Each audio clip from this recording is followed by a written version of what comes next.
Ce n'est pas seulement une histoire. C'est un cri primal qui résonne à travers les siècles. Nous traçons la trajectoire étonnante et brutale d'un homme qui a commencé sa vie comme un orphelin abandonné, un paria traqué, et l'a terminé en Gengis Khan, le seigneur incontesté du plus grand empire contigu et le plus redouté que le monde ait jamais connu. Son histoire est celle d'une ambition implacable, d'une trahison catastrophique et d'une volonté de fer qui a forgé une identité non pas à partir d'un pouvoir hérité, mais d'une terreur pure et brute.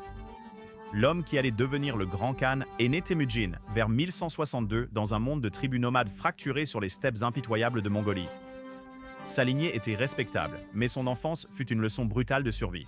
Après que son père, Yesugei, ait été empoisonné par des Tatars rivaux, Temujin fut immédiatement rejeté. L'abandon fut sa première leçon de cruauté. Les anciens partisans de son père refusèrent de reconnaître la veuve et ses jeunes fils, les laissant complètement démunis. Temujin, sa mère Oolun et ses frères et sœurs étaient réduits à chercher des racines, chasser les marmottes et pêcher dans les ruisseaux. Leur pauvreté était profonde, mais le véritable drame résidait dans le conflit interne de la famille. Dans un moment qui a défini son caractère, un moment de cruauté pragmatique glaçante, le jeune Temujin a assassiné son demi-frère aîné, Bekter, pour une querelle insignifiante concernant la nourriture. Ce n'était pas seulement un fratricide, c'était une déclaration définitive. La survie exigeait une autorité absolue, et la faiblesse devait être éliminée, même au sein de sa propre lignée. Le garçon qui avait été abandonné apprit que le pouvoir, et non la parenté, était la seule monnaie sur les steppes. La vie précoce de Temujin devint un cycle de trahison dévastatrice et de vengeance méticuleuse. Il a été capturé et réduit en esclavage par une tribu rivale, les Taishud, le forçant à porter un lourd collier en bois. Il a enduré l'humiliation ultime, mais il a utilisé sa ruse pour organiser une évasion désespérée, se transformant de prisonnier en fugitif. Son ascension initiale ne s'est pas construite sur la conquête, mais sur des alliances stratégiques, presque corporatives.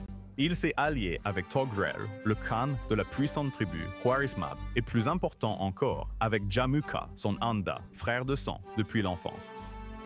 Leur lien était légendaire, mais c'était un pacte fragile destiné à la catastrophe. Leur amitié représentait le dernier souffle de l'ancien code tribal mongol. Leur rupture inévitable annonçait l'aube de la nouvelle ère de conquête. La véritable fracture s'est produite lorsque leurs loyautés ont divergé. Jamuka restait farouchement attaché à la structure tribale traditionnelle décentralisée, tandis que Temujin envisageait une nation unifiée, basée sur le mérite personnel, la loyauté et une loi unique et implacable. La querelle qui s'ensuivit entre les deux frères de sang devint le drame shakespearien central des steppes mongoles.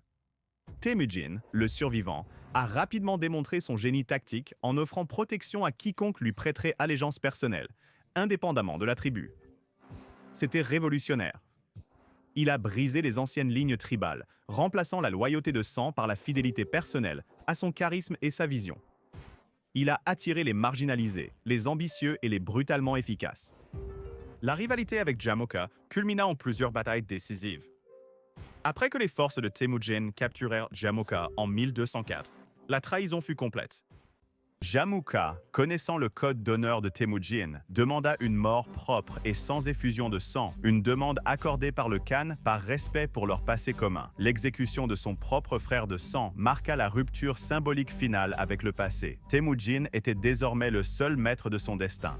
En 1206, le point culminant de décennies de guerre et de manœuvres politiques a eu lieu. Temujin a rassemblé les chefs des tribus fragmentées à la Grande Assemblée, le Kurultai. Là, il fut unanimement proclamé Gengis Khan, le souverain universel. L'orphelin était maintenant l'empereur. Son nouveau régime reposait sur 3 piliers. Méritocratie.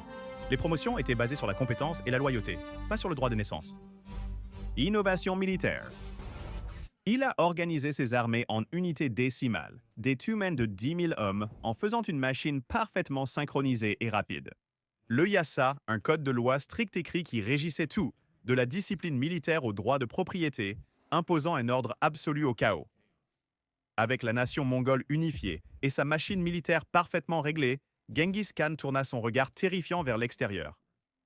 Sa motivation était complexe. Vengeance pour les affronts passés, une faim insatiable de richesse et la conviction qu'il avait reçu un mandat divin pour conquérir le monde. Sa première cible majeure était la dynastie Jin du nord de la Chine, Le siège de leur capitale, Zhongdu, l'actuel Pékin, était un spectacle d'efficacité brutale. Il déplaçait sa cavalerie sur d'immenses distances avec une vitesse étonnante, adaptant la guerre nomade aux tactiques de siège. La conquête des Jin, achevée par ses successeurs, offrit aux Mongols un accès sans précédent à la richesse, aux ingénieurs et à une technologie de siège cruciale. À partir de là, l'expansion fut implacable. Sa destruction de l'empire khwarezmien en Asie centrale, déclenchée par la décision désastreuse du sultan Muhammad II de tuer un envoyé diplomatique envoyé par Gengis Khan, fut un chef-d'œuvre de sauvagerie militaire. La campagne fut totale, animée par une fureur personnelle inébranlable. Des villes comme Samarcande et Boukhara furent totalement anéanties, leur population massacrée ou réduite en esclavage, et leur système d'irrigation détruit. Il ne se contentait pas de conquérir des terres, il effaçait des nations. À sa mort en 1227, Gengis Khan avait créé un empire s'étendant de l'océan Pacifique à la mer Caspienne. Le garçon qui a appris à chasser les marmottes avait déclenché un tourbillon. Il a laissé derrière lui un héritage à la fois terrifiant et transformateur.